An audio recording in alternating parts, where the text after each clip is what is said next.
जो किसान 4.5 महीने यहाँ बैठे हैं, उनकी प्रेरणा लेके कई आंदोलन देश में चल रहे हैं। आज bank employees, LIC employees, public sector employees, दिहाड़ी मजदूर, किसान आज रास्ते पर कौन? हमारे सभी दुखों की जड़ इस देश की मनुवादी व्यवस्था है और इसका कोई गंभीर से सोच नहीं रहे, गंभीरता से नहीं। पब्लिक सेक्टर गया तो आरक्षण गया, सरकारी नौकरी 25-30 लाख खाली है तो भी भरते नहीं, वहाँ भी आरक्षण। सब देश बेचना खत्म हो गया तो किसानी पर हमारी आज हालत जो है ये सिर्फ 7 साल में हुई। स्वतंत्रता के पहले थी कि एक बार अंधभक्त आदमी बनता है तो उसको बाहर निकालना बहुत मुश्किल होता है। तो ये जो अंधभक्त है इनको बाहर निकालना चाहिए। इसलिए हम लोग काम कर रहे हैं कि हमारी आज जरूरत है कि हम किसी भी हालत में देश का हर नागरिक हम साथ आए और हम पहले मनुवाद का मुकाबला। साहब क्या लग रहा है वर्तमान हालात जो मुल्क के हैं, कैसे देख रहे हैं आप एक पूर्व जस्टिस होने के नाते? पहले तो मैं आप सबके सब सोशल मीडिया वालों को प्रणाम करता हूं कि आप आज देश की रीढ़ की हड्डी है। सभी मोदी मीडिया तो हमारे साथ नहीं है।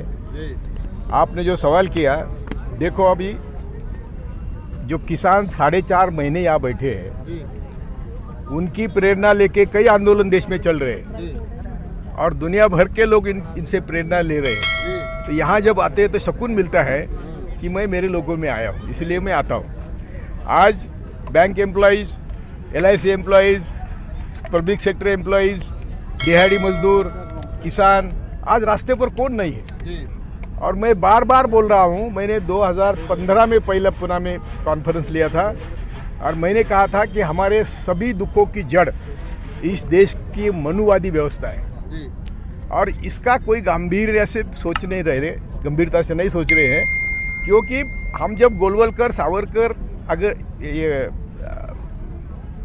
सावरकर और तिलक पढ़ेंगे तो हमको मालूम होगा उनका कहना है कि हम देश के मालिक हैं, आर्यभट्ट ब्राह्मण देश के मालिक है और आप सब लोग हमारे गुलाम है। 2 जून की रोटी आपका अधिकार है। यहाँ तक हमारे देश को आज लाया गया। अभी पब्लिक सेक्टर गया तो आरक्षण गया, सरकारी नौकरी 25-30 लाख खाली है तो भी भरते नहीं, वहाँ भी आरक्षण गया।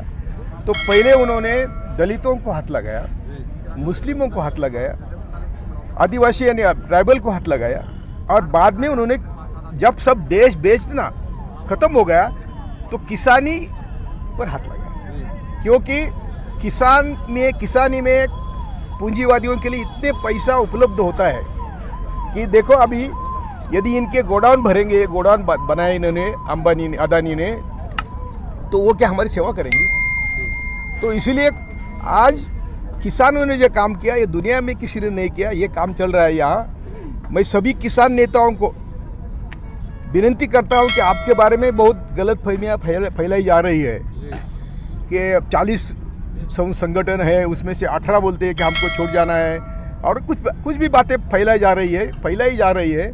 आप सबको विनती करता हूं कि यदि आप हटेंगे तो सब देश मर जाएगा। आज प्रत्यक्ष अप्रत्यक्ष सभी देश आपके साथ जुड़ा हुआ है।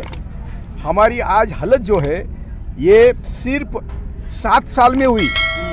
स्वतंत्रता के पहले थी, स्वतंत्रता के बाद जो थोड़ा बहुत मिला, मैं नहीं कहता कोई भी पार्टी हरिश्चंद्र है, लेकिन हमें आज पहले संघ को हटाना है, मनुवादी विचारों को हटाना है पहले, और बाद में सभी पार्टियों को हम निपटा लेंगे।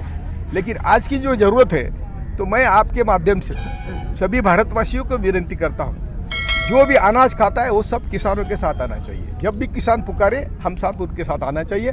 और क्यों आना चाहिए? तो अभी देखो सब आगे, जो मध्यम वर्ग मोदी घर घर मोदी कर रहा था, उनके प्रोविडेंट फंड पे आँच लगी है, उनकी परमानेंट नौकरियाँ गई है, उनके बैंक बैलेंस पर उनका धोखा है, यानी बैंक डूबी है, LIC डूबी है। जो मध्यम वर्ग था, जो मोदी कर रहा था, उनको भी मालूम हुआ। लेकिन ऐसा है कि एक बार अंधभक्त आदमी बनता है तो उसको बाहर निकालना बहुत मुश्किल होता है। तो ये जो अंधभक्त है इनको बाहर निकालना चाहिए। इसलिए हम लोग काम कर रहे हैं कि हमारी आज ज़रूरत है कि हम किसी भी हालत में देश का हर नागरिक हम साथ आए और हम पहले मनुवाद का मुकाबला करें। हम नहीं कहते कि हम कुछ मारामारी करनी चाहिए, हम कुछ तलवार लेनी चाहिए। हम कहते हैं कि संविधान के दायरे में अहिंसात्मक मार्ग से, जैसे किसान यहाँ बैठे हैं, वैसे देश के कोने कोने में हम सब लोग बैठना चाहिए और मनीवाद को विरोध करना चाहिए, संविधान का संरक्षण करना चाहिए।